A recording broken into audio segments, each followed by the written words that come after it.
Hello everyone. This is a brief video overview of the assignment sheet and the focus for our second unit, which is a research paper on the subject of happiness. Since this is a rhetoric class, our research paper must be argumentative in nature, which means that your thesis has to be debatable. It has to be something that is not just a fact. It can't be something that just lends itself to being a report. It has to be debatable. I have 2 grab-and-go prompts out of 3. These are closed-ended, but they still have a lot of room and opportunity for creativity. The first prompt asks you to write an argument of definition that pins down what exactly happiness is, and then defending and supporting that argument in the context of other definitions of happiness. So happiness is one of those words that people tend to equivocate on. When you use it in one sense, it means one thing, and when you use it in another, it means something else. And it's also something that's really hard for people to reach consensus on in terms of what it means. And so this is a really interesting and thought-provoking option, and our very first article that we're reading together as one of our hypothesis assignments has lots of different ideas presented in it in terms of various ideas or definitions of happiness throughout history. Our second option is inspired by the second article that we'll read together as part of a hypothesis assignment, and this one asks us to write a documented argument that takes a clear position on the role of one or more negative emotions in the pursuit of happiness. The article that this was inspired by is called Beyond Happiness, the Upside of Feeling Down, and it actually argues that negative emotions aren't really negative per se, that emotions all serve a purpose, and that the ones that we typically call negative emotions actually serve a vital role in terms of our well-being and happiness. So it's kind of antithetical, and I chose these 2 articles because they have lots of ideas in them for not only these 2 topics, but if you read closely, there are going to be a lot of other paper ideas in there as well. The third option is that you can develop your own angle and thesis after you've done some brainstorming, pre-writing, and preliminary research to kind of see what's out there. If you find something else that is more interesting to you, you're more than welcome to do something else. The only stipulation is that whatever you do has to be on the subject of happiness, and it has to be something that's open to discussion and debate. If we look at the requirements for the paper, and I do recommend that you print this out so that you have it handy and that it's easy to refer to as needed. When it comes time to write the paper, we're going to want to avoid just summarizing other people's views and regurgitating only what's on the sources or in the sources. You're actually going to be synthesizing things from the sources into your argument, and the ratio for that should be about 60-40. About 60% of the paper should be coming from you driving the bus, so to speak. You should be dominating about 60% of the argument because it is your argument, but you should be making meaningful and substantial use of the sources, and those should comprise almost or at about half of your paper. So at least 40% needs to come from sources in the form of paraphrase, not quotes. You can have a few quotes in the paper, but they should be very sparse. This is a different paper than the one you wrote previously for the doubt paper, and we want to demonstrate that we have really read and processed the sources and that we've chosen them carefully and for a purpose. This paper does have to be 10 pages. Keep in mind that we're in a summer session, and I reduced the number of papers that we write in the course from 3 to 2. So in order to accommodate that, I had to bump up the page requirements on these 2 papers so that we can meet the minimum page requirement stipulated by the English department, which is 17 pages. So I have to have that as a minimum. So we have 10 pages on this one and 7 on the doubt paper. But we will break that up into a couple of manageable chunks chunks so that it won't be so daunting. We have a minimum requirement of 7 sources. You can certainly have more than that, but you probably won't need more than that. 7 good quality sources, and these are to be chosen from the STC databases, TED Talks, and the articles in Blackboard if you like either one of those. They are both from the STC databases and would need to be cited as such from there, not as coming from Blackboard or not as coming from Hypothesis. Outside sources beyond these require prior approval.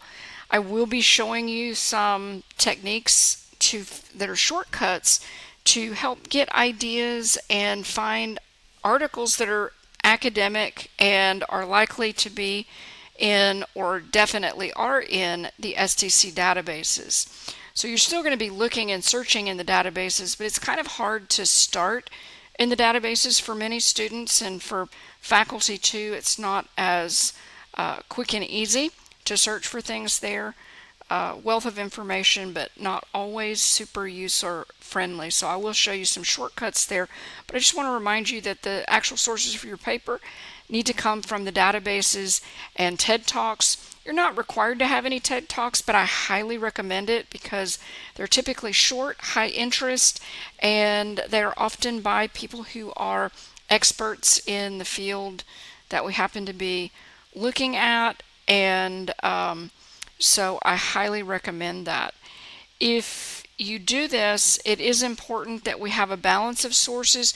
We shouldn't have more than about 3 TED Talks max out of the 7. You need at least 4 of them to be print sources chosen from the STC databases. You are going to have to, it's a documented paper, so you are going to have to document it with a works cited page and in-text documentation, including the page numbers for the print sources and timestamps for the TED Talks. You will be required to upload all drafts to Blackboard before the respective deadlines. You'll also be asked to, at some point before the final draft is due, you'll be asked to submit all of your sources to a link so that I have access to those when I'm grading your paper. Some things to avoid. I put this on here because I usually have this, and I do have this in the lessons, but oftentimes students may misremember or forget. When it does come time for you to do research on the paper, you are going to want to avoid including any sources that you haven't thoroughly read and personally vetted. Don't include any sources that you don't understand. I've had students do that before. No encyclopedia articles, no book reviews, no annotated bibliographies or literature reviews or abstracts. So the reason for that is that abstracts are just summaries of articles, and annotated bibliographies have summaries of articles. Book reviews are summaries and reviews of books that you haven't read, so it's not the source itself, so those are off the table. No one-page articles or just super short articles, and also highly recommend no super long articles either. Work smartly and choose sources that are meaningful, substantial, but not overly long or overly short. We're looking for that kind of Goldilocks middle ground there. No web sources at all, with few exceptions, and any exceptions will require my prior approval.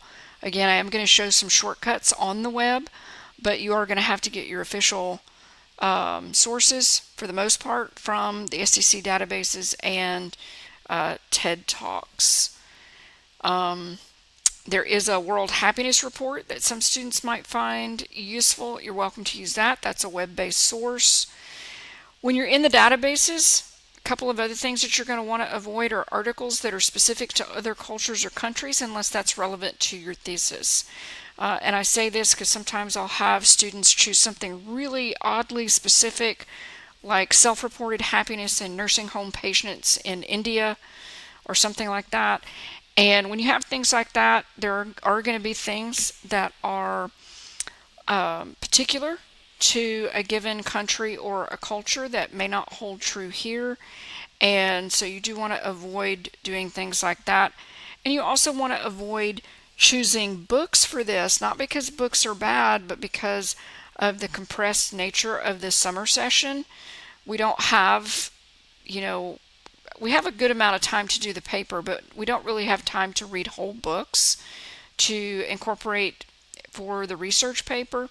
If you find an ebook in the databases that has a single chapter that you want to use, and if you're willing to read that whole chapter and make meaningful use of it, then that's fine, but you want to avoid using all ebooks because the chapters in those are probably 30 or 40 pages for each chapter, and that would be really cumbersome if somebody tried to choose that, for you to have enough time to read and process that, create an outline from that.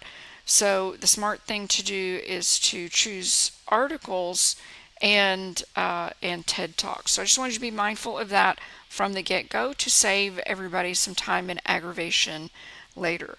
Let me close out of this and show a couple of things with the hypothesis assignments that we have coming up. So let me scroll down here. We've got the first one, the quest for happiness. Remember that for these, the assignment instructions are always right above.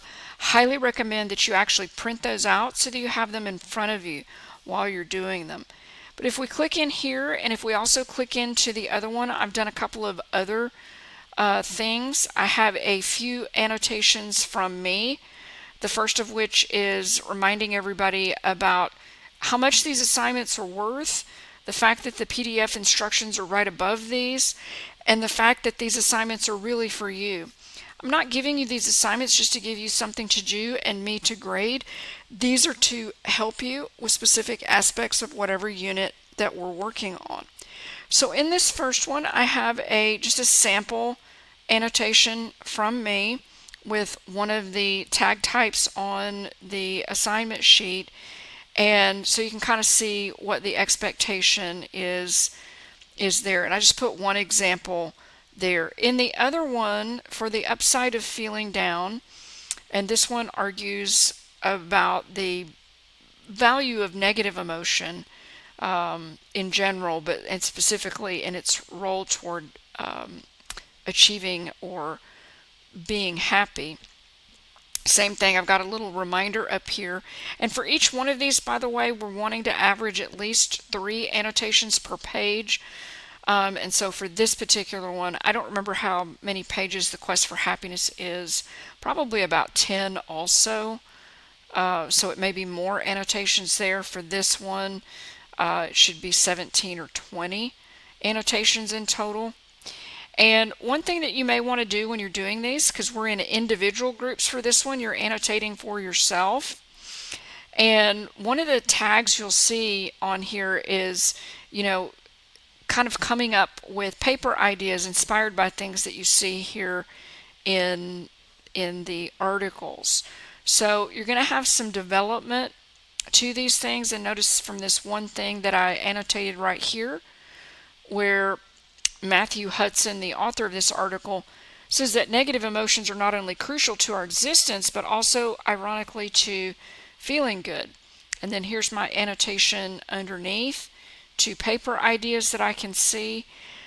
You may also want to put some kind of visual something on some of your annotations. Number one, it draws the eye to them, and that's great for when we have social annotations. But it's also great just for you because it's nicer to look at. It draws the eye, and you wouldn't have to do it with all of them, but you might want to consider doing it with some of them, not for me, but for you. And I highly recommend that you also put descriptors on these, like the pitfalls of pursuing happiness. If we look at this other one, there is something that I annotated in this article based on a line that says, by contrast, happiness can lead to superficial thinking, hubris, and risk-taking. So this is a really negative claim about happiness, which is often ironic because it's often highly touted as being wonderful and desirable. And so I did a lot of things here, and even though I have some tags here that go with more than one tag type, I've got a paper idea and a lateral reading right here. Lateral reading is when you have a link to an outside source that is relevant to what you're talking about here. So here I made a link out to a little page from JSTOR Daily. JSTOR is one of the databases that we have in the STC databases on the website, but this is like a regular web kind of like newsletter for JSTOR, and this is a really cool little short thing that has some different ideas that might give me potential ideas for a thesis or for a paper idea, and I talk about that right here too. Because remember, on the assignment sheet we have 3 different prompts, one based on or inspired by the first article, one inspired by the second article, this one, and one that's open-ended. So one of the things that we're going to want to do in the coming days are doing some preliminary reading, research, and thinking, trying to figure out what we might be interested in writing about or exploring that will lead to a debatable, argumentative paper on the subject of happiness.